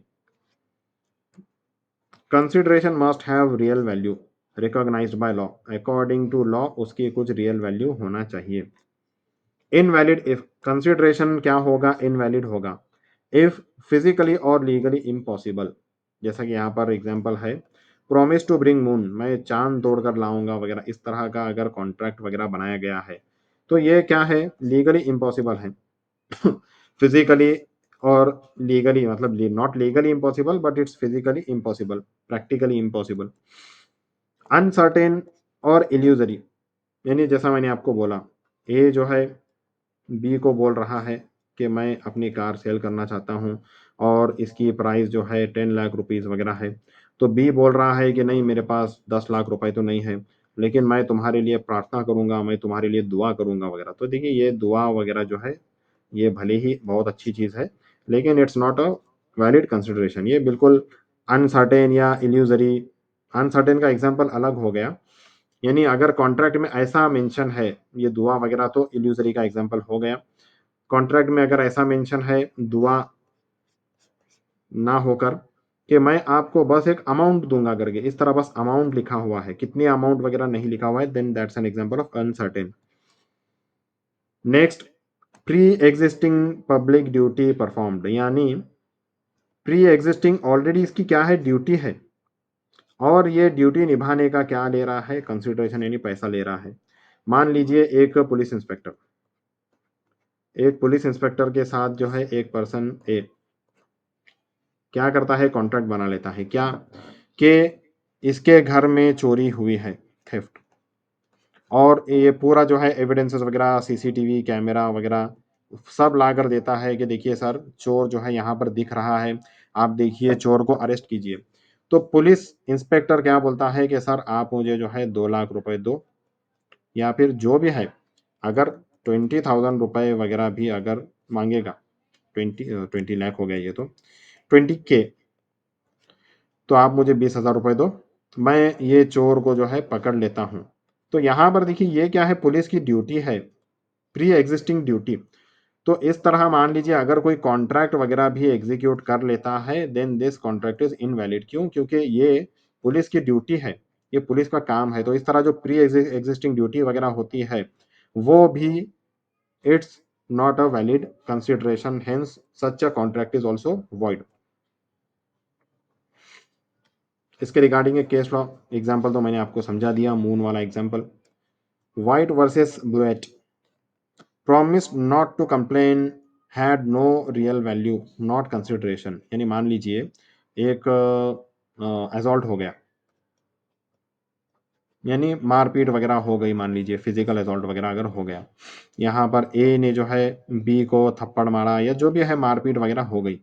अब ए जो है ऑफर क्या रख रहा है कि आप कंप्लेन नहीं करेंगे, आप कंप्लेन वगैरह नहीं करेंगे, और वो भी अच्छा खासा, मतलब मान लीजिए मार पिटाई वगैरह बिल्कुल हाफ मर्डर वगैरह जैसा हो गया, आप कंप्लेन नहीं करेंगे, मैं इसके बजाय आपको क्या करूंगा, 2 लाख रुपए वगैरह दूंगा। तो इस तरह कंप्लेन ना करने का जो प्रॉमिस होता है, नो रियल वैल्यू, ये रियल वैल्यू भी नहीं है, और इस तरह किसी को लीगल प्रोसीडिंग वगैरह यानी लीगल वेज वगैरह एक्वायर करने से रोकना, ये भी क्या है, इलीगल है। तो इस तरह किसी को लीगल वेज वगैरह एक्वायर करने से रोकना, ये इलीगल है, और इस तरह ये एक वैलिड कंसिडरेशन है भी नहीं। अब देखिए इसके भी कुछ एक्सेप्शंस वगैरह हैं, हालांकि यहाँ पर आपको ये जानना ज़रूरी नहीं है, बट इसके भी कुछ एक्सेप्शंस वगैरह हैं, मैं आपको बताता चलूँ। कुछ देखिए, जब आप सीआरपीसी यानी आप क्रिमिनल प्रोसीजर कोड वगैरह, अभी जो है वो है भारतीय नागरिक सुरक्षा संहिता 2023 बीएनएसएस। तो आप जब 1 साल के बाद पढ़ेंगे सेकेंड ईयर में इंशाल्लाह, तो उसमें आपको पढ़ने मिलेगा, एक होता है कंपाउंडेबल ऑफेंसेस। अब देखिए ये कुछ बहुत ज़्यादा ट्रिकी चीज़ नहीं है। तो ऑफेंसेस के दो टाइप्स होते हैं, एक कंपाउंडेबल ऑफेंसेस और एक नॉन कंपाउंडेबल ऑफेंसेस। तो जो कंपाउंडेबल ऑफेंसेस वगैरह होते हैं, यानी ऐसे ऑफेंसेस वगैरह होते हैं जो ऑफेंसेस के रिगार्डिंग, यानी मान लीजिए ए ने बी को क्या किया, थप्पड़ मारा, ए ने बी को थप्पड़ मारा, और बी गया एफआईआर वगैरह उसने कर दिया। एफआईआर वगैरह करने के बाद फिर ये मामला क्या हुआ, कोर्ट में चला गया, और अब ए को लगता है कि यार कोर्ट में तो मेरा बहुत टाइम वगैरह चला जाएगा, मुझे अलग से एडवोकेट वगैरह भी हायर करना पड़ेगा, प्लस मेरा क्रिमिनल रिकॉर्ड्स में नाम भी आ जाएगा। तो इसके बजाय क्या करो, सीधा इस बी को बुलाओ और बी के साथ कुछ ले देकर जो है मामला आउट ऑफ कोर्ट सेटल कर दो। तो इस तरह, यानी ये जो बिल्कुल एक कंपाउंडेबल ऑफेंसेस यानी लाइट वेट ऑफेंसेस होते हैं, ये ऐसे ऑफेंसेस में क्या कर सकते हैं, ए जो है बी को कुछ अमाउंट वगैरह देगा, और बी को क्या बोलेगा कि भाई आप कॉन्ट्रैक्ट बॉन्ड वगैरह एग्जीक्यूट करो, और उसमें लिखो कि इन सो एंड सो केस, इस केस में since it's a compoundable offence, so that's why इतनी इतनी अमाउंट वगैरह लेकर या जो भी है आप ये केस वगैरह वापस ले रहे हैं करके। तो इस तरह क्या होता है, यहाँ पर जो कंप्लेन वाला एग्जाम्पल है, भले ही ये कंप्लेन वगैरह की ही बात है, लेकिन यहाँ पर देखिए कंपाउंडेबल ऑफेंसेस वगैरह जो होते हैं, इसमें इस तरह ले देकर मामला वगैरह सॉर्ट आउट होता है। तो अगेन यहाँ पर देखिए कंप्लेन करने से कोई नहीं रोक सकता, यानी एफआईआर वगैरह मान लीजिए अभी उसने नहीं की थी, अगर वो ये बॉन्ड एग्जीक्यूट करता है कंप्लेन या एफआईआर करने से पहले कि थप्पड़ वगैरह तो आपने मुझे मार लिया, आप इतनी इतनी अमाउंट ले लो, लेकिन आप ये बोलो इस कॉन्ट्रैक्ट में कि मैंने इतने इतने पैसे ले लिए हैं, और अब मैं कंप्लेन नहीं करूंगा। नो, कंप्लेन तो करने का अभी भी उसके पास राइट है, लेकिन जब मामला कोर्ट में जाएगा या कोर्ट में जाने से पहले आउट ऑफ कोर्ट वगैरह भी क्या हो सकता है, इस तरह के मामले सेटल किए जा सकते हैं। तो आई होप कि यानी ये जो अभी मैंने आपको एक्सेप्शन दिया वो उतना आपको अभी तो याद रखने की ज़रूरत नहीं है, बट बस आपको ये बोलना था कि इस पर्टिकुलर केस में ये हेल्ड हुआ था कि कंप्लेन करने से जो है कोई भी नहीं रोक सकता, ये एक वैलिड कंसिडरेशन नहीं है। Next, lawful consideration. कंसिडरेशन होना चाहिए कैसा? लॉफुल, अनलॉफुल नहीं होना चाहिए। Consideration is unlawful if it, consideration unlawful है अगर इज फॉरबिडन बाय लॉ। जैसा मैंने आपको बोला, ए जो है बी को अपनी कार ऑफर करता है, तो बी बोलता है कि मैं आपको 10 लाख रुपीज़ नहीं दूंगा लेकिन 10 लाख रुपीज़ के ड्रग्स वगैरह मैं दूंगा। सो ये क्या है? फॉरबिडन बाय लॉ है। नेक्स्ट, डिफीट्स लीगल प्रोविजंस, यानी वही बात कि अगर जो कंसिडरेशन वगैरह दिया जा रहा है वो किसी लॉ के किसी प्रोविजन के यानी किसी सेक्शन के अगेंस्ट है, तब भी वो एक वैलिड कंसिडरेशन नहीं होगा। इज फ्रॉड्यूलेंट, फ्रॉड्यूलेंट मतलब मान लीजिए ए बी को कार वगैरह सेल कर रहा है और बी भी जो है क्या कर रहा है, 10 लाख रुपीज़ दे रहा है चेक के थ्रू, शॉर्ट में लिखता हूँ मैं चेक के थ्रू। लेकिन ये क्या है, उसको पता है बी को कि इसके बैंक में कुछ भी पैसा नहीं है, तो ये चेक बाउंस का केस वगैरह बन जाएगा, वो एक अलग बात। लेकिन इसका इंटेंशन यहाँ पर क्या था? पैसा नहीं देना। तो इस तरह एक फ्रॉड, या there can be an number of examples of fraud. तो इस तरह अगर फ्रॉड्यूलेंट है वो कंसिडरेशन, तो फिर ऐसी सिचुएशन में वो भी एक वैलिड कंसिडरेशन नहीं है। इसके अलावा इंज्योर्स पर्सन और प्रॉपर्टी, यानी ए जो है बी को कार ऑफर कर रहा है और बदले में बोल रहा है कि तुम क्या करोगे, मेरी ये डिमांड पूरी करोगे कि you are going to beat so and so person, तुम किसी सो एंड सो पर्सन को मारने वाले हो। तो इस तरह पर्सन या प्रॉपर्टी वगैरह को इंज्योर करना भी एक वैलिड कंसिडरेशन नहीं है। नेक्स्ट, इज इमोरल और अगेंस्ट पब्लिक पॉलिसी। तो कोई भी पब्लिक पॉलिसी वगैरह अगर है उसके अगेंस्ट जाना, ऐसा कंसिडरेशन है, या फिर वो इमोरल है कंसिडरेशन, यानी वही बात, अब खैर आप समझ लीजिए, इमोरल कंसिडरेशन के भी बहुत सारे एग्जांपल्स वगैरह हो सकते हैं। तो आई होप कि ये भी आपको समझ में आ गया होगा। तो इस तरह ये सब चीज़ें अगर किसी कंसिडरेशन में होगी तो वो एक वैलिड कंसिडरेशन नहीं होगा। Section 24, if part of consideration is unlawful entire agreement void.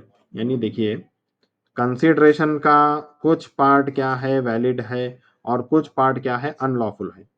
यानी अगर ए बी को अपनी कार सेल कर रहा है और बी क्या कर रहा है, 5 लाख रुपए कैश में दे रहा है प्लस 5 लाख रुपए के ड्रग्स वगैरह दे रहा है, तो इस तरह ये क्या है? वैलिड है। लेकिन ये क्या है? Not valid, illegal.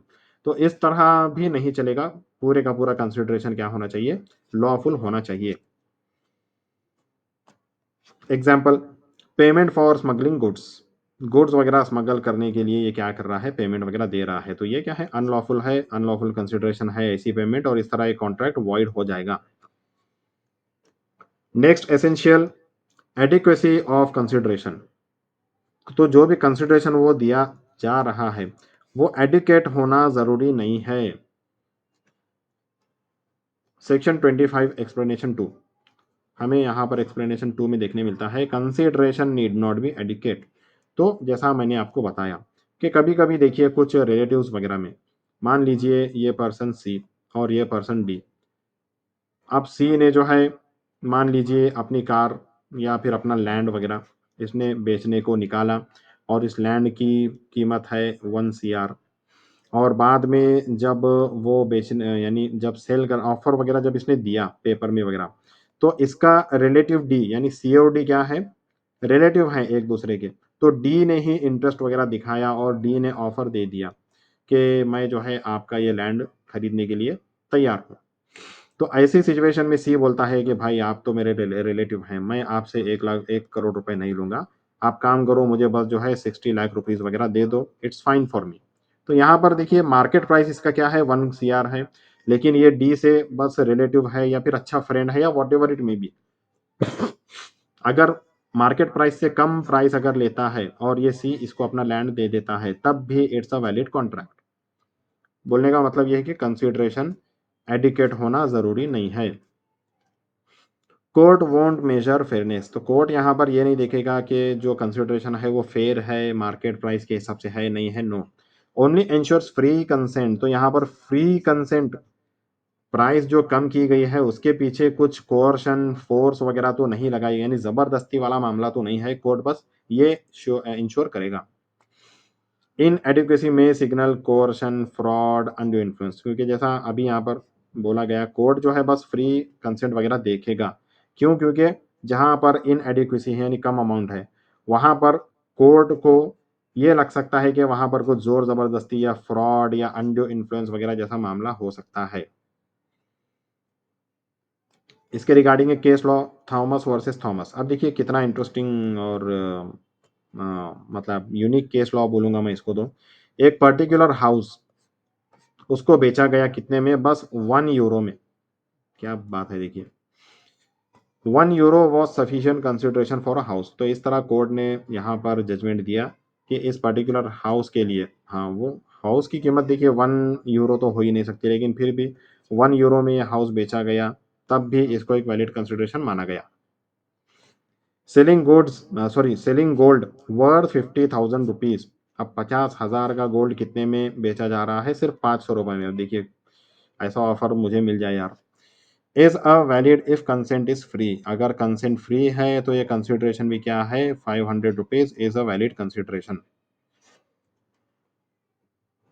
Next essential है पॉजिटिव और नेगेटिव कंसिडरेशन, यानी कंसिडरेशन कैसा होना चाहिए, या तो पॉजिटिव होना चाहिए या तो नेगेटिव होना चाहिए।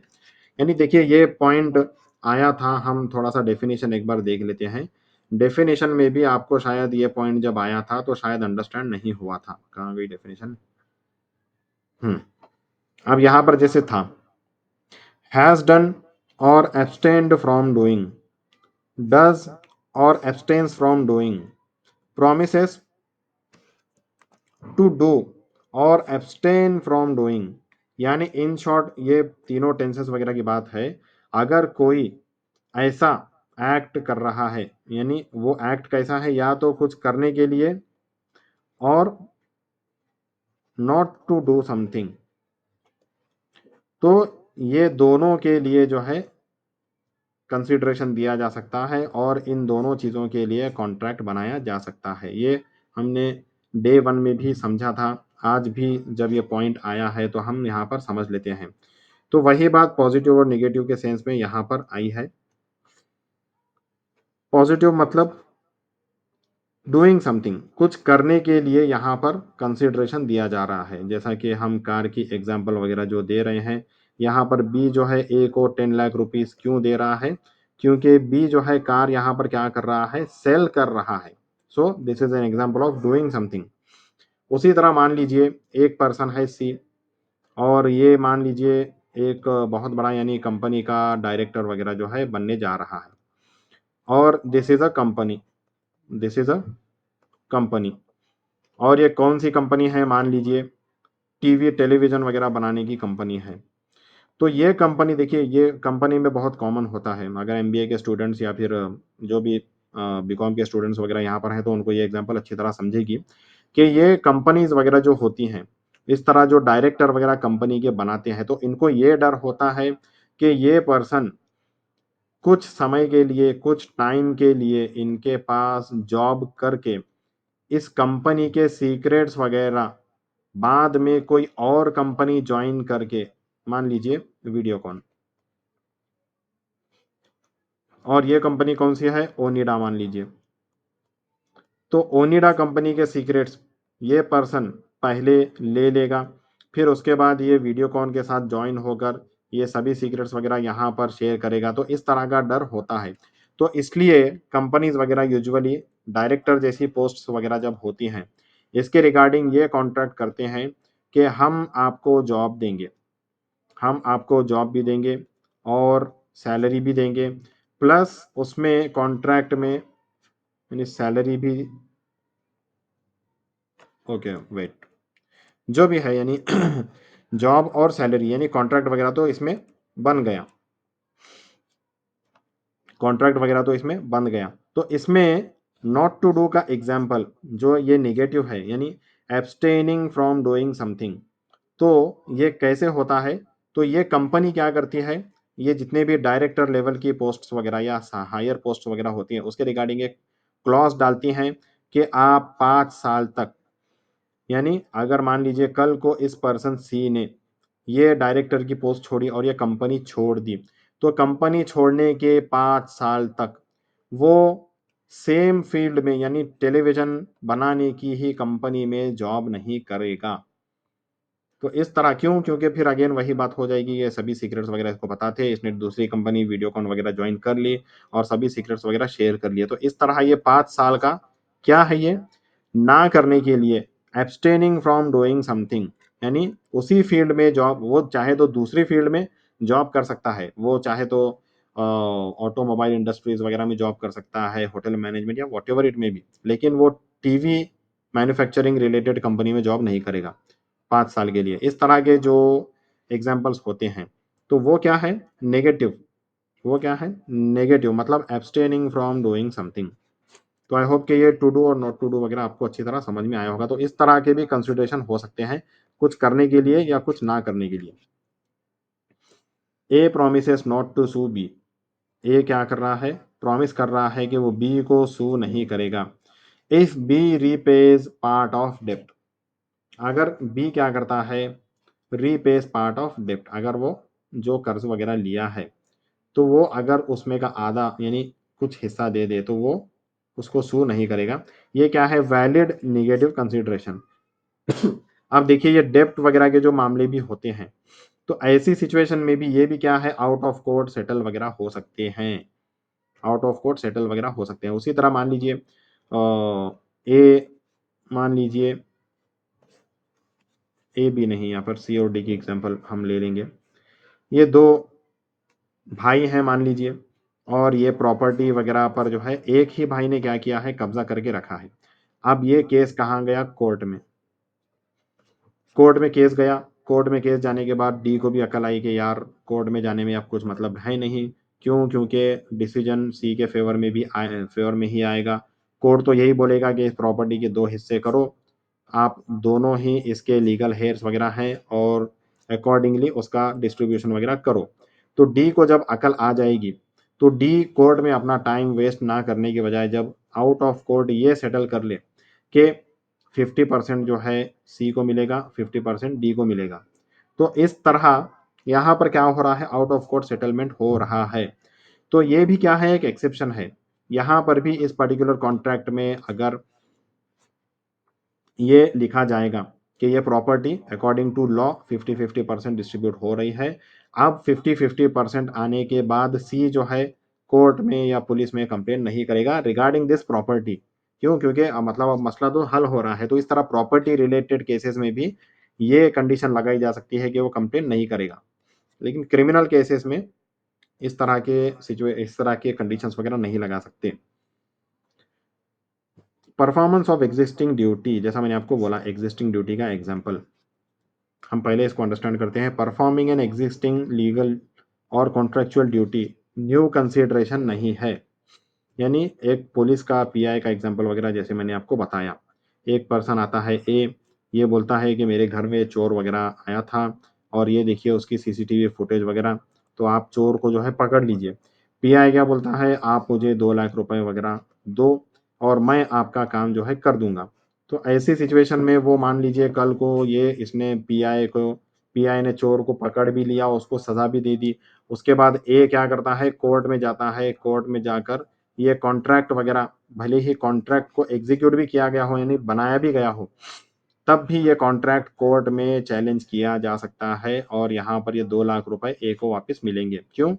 क्योंकि ये तो इस इंस्पेक्टर की ड्यूटी है, ये तो इस इंस्पेक्टर की ड्यूटी है कि वो क्राइम वगैरह के अगेंस्ट अपनी ड्यूटी वगैरह फुलफिल करे। तो आई होप कि ये भी एग्जाम्पल आपको अच्छी तरह समझ में आ गया होगा। Not example, essential. इसके रिगार्डिंग एक example, doing what law already requires isn't consideration. तो वही बात कि लॉ ऑलरेडी, जो पुलिस वाला एग्जाम्पल अभी हमने देखा, तो वो तो ऑलरेडी उसकी ड्यूटी है, तो वो एक कंसिडरेशन इजंट कंसिडरेशन, वो कंसिडरेशन नहीं माना जाएगा।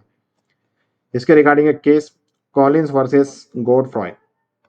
Witness attending court can not claim reward, यानी एक देखिए विटनेस है, वो किसी पर्टिकुलर केस में उसको समन आया कोर्ट की तरफ से, वो विटनेस आया और उसने जो भी है सच्ची गवाही वगैरह जो भी ट्रू अपना टेस्टिफाई वगैरह है उसने कर दिया, विटनेस बन गया वो। तो ऐसी सिचुएशन में बाद में ये कोर्ट से जो है अगर फी वगैरह मांगने, पैसा वगैरह मांगने लगेगा तो नो। तो ये भाई आपकी लीगल ड्यूटी है, आप जहाँ वहाँ पर थे तो आपको आकर कोर्ट में टेस्टिफाई करना, अपना विटनेस वगैरह दे देना, ये आपकी लीगल ड्यूटी है। नेक्स्ट, एग्रीमेंट्स विदाउट कंसिडरेशन, यानी यहाँ तक देखिए सब एसेंशियल्स वगैरह होते हैं खत्म। उसके बाद कुछ इंपॉर्टेंट पॉइंट्स वगैरह, कुछ इंपॉर्टेंट सब टॉपिक्स एंड टॉपिक्स वगैरह हम यहाँ पर देखने वाले हैं। सबसे पहली बात, एग्रीमेंट्स विदाउट कंसिडरेशन, यानी ऐसे कॉन्ट्रैक्ट्स जिसमें कंसिडरेशन नहीं होता फिर भी वो क्या होते हैं, एक लीगल कॉन्ट्रैक्ट होते हैं, फिर भी उनको लीगल कॉन्ट्रैक्ट माना जाएगा। कौन कौन से हैं वो, ये फर्स्ट ऑफ ऑल क्या है, एक्सेप्शंस है। Section 25 lists 3 exceptions where agreements are valid without consideration। तो भले ही यहाँ पर कंसिडरेशन नहीं है फिर भी ये क्या है, वैलिड एग्रीमेंट्स, वैलिड कॉन्ट्रैक्ट्स हैं। ये हमने शॉर्ट में इससे पहले भी देखा है, यहाँ भी अच्छे से देखते हैं। नेचुरल लव एंड अफेक्शन के बेसिस पर अगर कोई कॉन्ट्रैक्ट होता है, यानी return registered promise between near relatives, यानी जो रिलेटिव्स वगैरह में, जैसा कि आप एग्जाम्पल अगर ये देखेंगे तो आपको अच्छी तरह क्लियर हो जाएगा। Father gifts property to son via registered deed, ये बहुत बार होता है, जो फादर होता है उसकी जो प्रॉपर्टी होती है वो अगर अपने सन को दे देता है। यहाँ पर क्या सन कोई कंसिडरेशन दे रहा है, द आंसर इज नो। लेकिन यहाँ पर अपनी प्रॉपर्टी लैंड वगैरह फादर दे रहा है, सन को मिल रही है, तो यहाँ पर कोई कंसिडरेशन नहीं है, स्टिल ये क्या है, एक वैलिड कॉन्ट्रैक्ट है। तो ये हो गया फर्स्ट पॉइंट, आपको अच्छी तरह समझ में आया होगा। Next, past voluntary services. Past voluntary services मतलब promise to compensate voluntary act, किसी ने कोई वॉलंटरी एक्ट वगैरह कर दिया पास्ट में, तो ऐसी सिचुएशन में अब जिसके साथ ये वॉलंटरी एक्ट हुआ है वो क्या कर रहा है, कॉम्पेंसेट करने का, पैसा देने का प्रॉमिस कर रहा है। ये आपको शायद यहाँ पर नहीं समझा होगा, एग्जाम्पल से समझ जाएगा। ए रिटर्न्स 20 पर्स, यानी ए क्या कर रहा है, यानी बी जो है किसी पर्टिकुलर जगह पर अपना पर्स जो है वो बटवा वगैरह भूल गया था, और ए जो है पहचान लेता है कि यार ये तो बी का बटवा है, तो जब बी नेक्स्ट टाइम मुझे जब भी मिलेगा मैं उसको ये बटवा वगैरह जो है वापस कर दूंगा। अब इस बटवे में था बहुत सारा पैसा तो ए ने ईमानदारी के तहत, यहाँ पर ये नहीं कि चलो बटवा मिल गया इसको गायब करते हैं, नो, यहाँ ईमानदारी के साथ बाद में ए ने क्या किया, बी को ये बटवा वगैरह जो है दे दिया। यानी यहाँ पर देखिए कोई ऑफर वगैरह नहीं है, ये बस एक वॉलंटरी सर्विस है। तो इससे खुश होकर, ये बटवा वगैरह जो है मिल जाने के बाद खुश होकर बी क्या करता है, 1000 रुपीज देने का, यानी खुशी से दे रहा है, ये कोई कॉन्ट्रैक्ट वगैरह नहीं है, 1000 रुपीज देने का ऐलान कर दिया, ऐलान है या जो भी है। तो ऐसी सिचुएशन में यहाँ पर भी क्या है, कोई कंसिडरेशन नहीं है, स्टिल अगर कोई कॉन्ट्रैक्ट वगैरह बनता है ऐसी सिचुएशन में तब भी ये क्या है, वैलिड कॉन्ट्रैक्ट है। नेक्स्ट, टाइम बार्ड डेप्ट।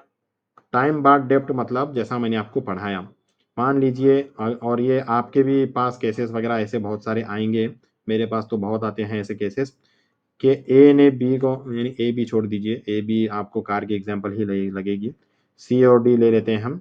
सी ने डी को क्या किया, कुछ अमाउंट डेप्ट वगैरह पर दिया, मान लीजिए 2 लाख रुपीज। तो 2 लाख रुपए वगैरह देने के बाद, और वो 2 लाख रुपए जो है मान लीजिए 6 मंथ्स के लिए, इस तरह बाकायदा कॉन्ट्रैक्ट वगैरह भी बनाया गया। कॉन्ट्रैक्ट वगैरह बनने के बाद, यानी मान लीजिए 1 जनवरी 2025 को ये 6 महीने जो है ख़त्म होने वाले हैं, और इसने अब जनवरी यानी जून, 1 जून को 2024 को ये पैसे दिए थे, 1 जून 2024 को ये पैसे दिए थे, और ये 6 महीने 1 जनवरी 2025 को ख़त्म हो गए।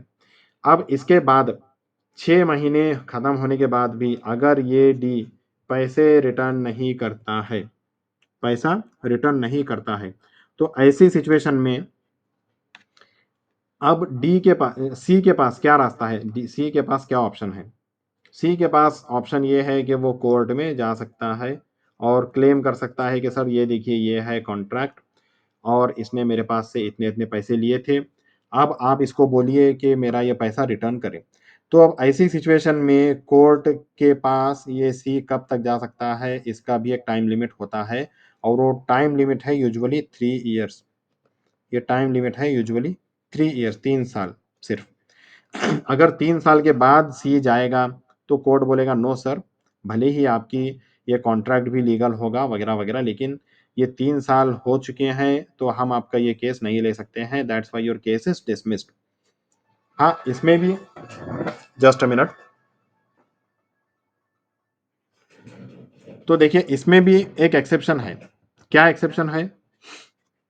इसमें एक्सेप्शन ये है, मान लीजिए अगर सी ये बोले कि सर मैं तो जो है 6 महीने से कोमा में था वगैरह-वगैरह, यानी इस तरह बिल्कुल टाइम उसका चला गया, यानी एक जेन्युइन रीज़न है, तब जाकर कोर्ट उसको एंटरटेन करेगा, वो एक अलग बात है।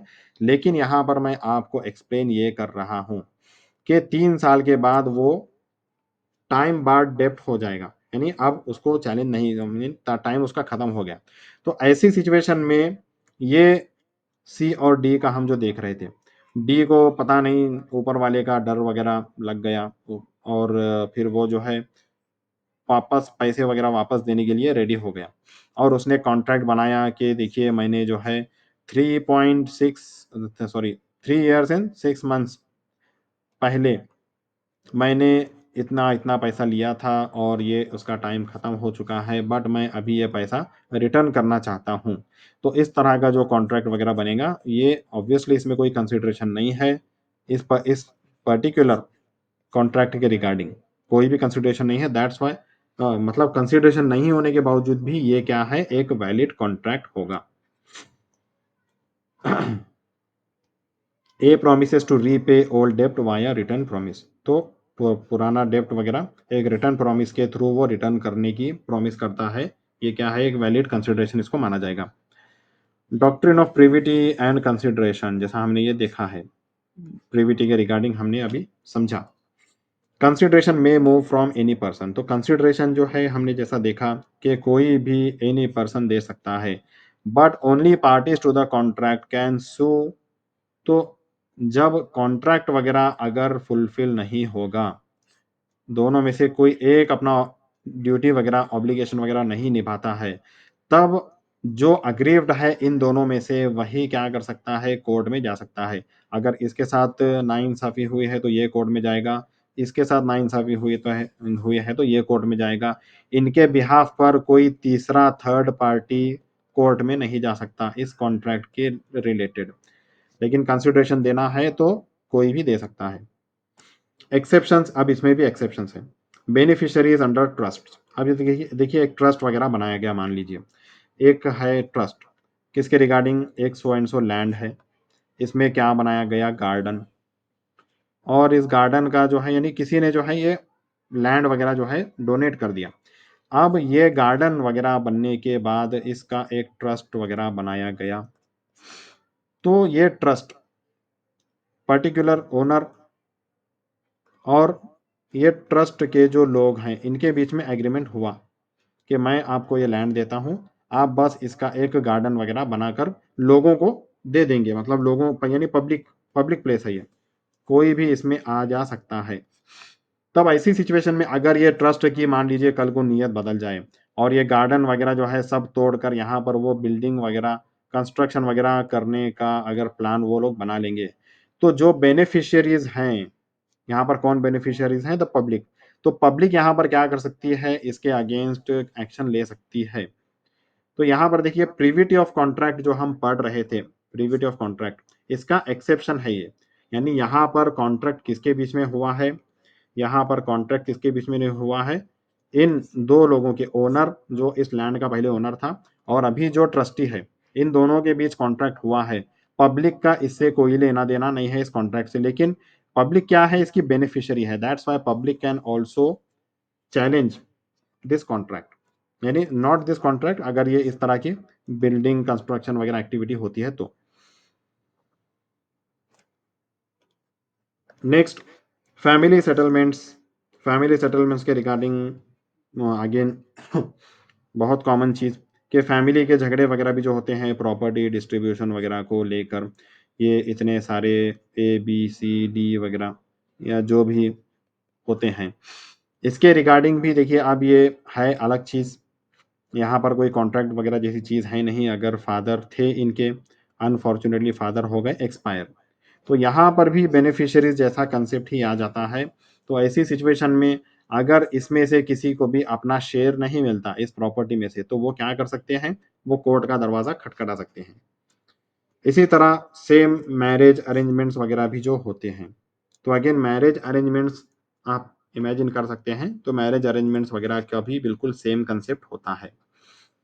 उसी तरह एजेंसी कॉन्ट्रैक्ट्स, एजेंसी कॉन्ट्रैक्ट्स वगैरह यानी एजेंट, एजेंट मतलब देखिए ए, ये बी, ए ने अपनी कार बेच दी, बी ने 10 लाख रुपीस 6 महीने के बाद देने का प्रॉमिस किया।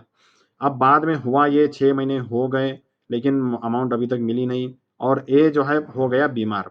ए ने क्या कर लिया, अपना एक एजेंट वगैरह बना लिया, किसको, एफ को अपना एक एजेंट बना लिया। क्यों, क्योंकि ये अब हो गया बीमार, अब ये चल फिर नहीं सकता, ये कोर्ट को नहीं आ सकता।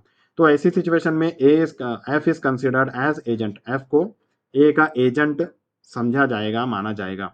तो दैट्स वाई ये एजेंट क्या कर सकता है, अब कोर्ट में आकर जो है ये केस वगैरह कंटिन्यू कर सकता है। तो ये भी क्या है, एक एक्सेप्शन है।